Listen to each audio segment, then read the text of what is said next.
Желаю вам много радостных вестей. С вами словарь жестов. Как читать мысли без слов? Обратите внимание на эти жесты.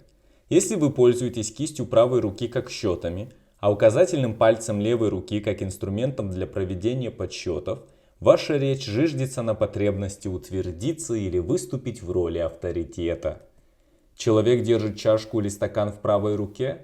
Это выдает темперамент, характерный скорее для человека авторитарного, чем готового к консенсусу. Человек держит чашку или стакан в левой руке. Это типично для общительной натуры, умеющей договариваться с другими людьми.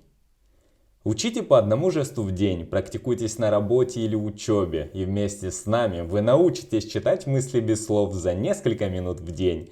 Подписывайтесь на канал и ставьте лайк, чтобы получать новые жесты каждое утро. Всех благ, дорогой зритель, узнаем о человеке все.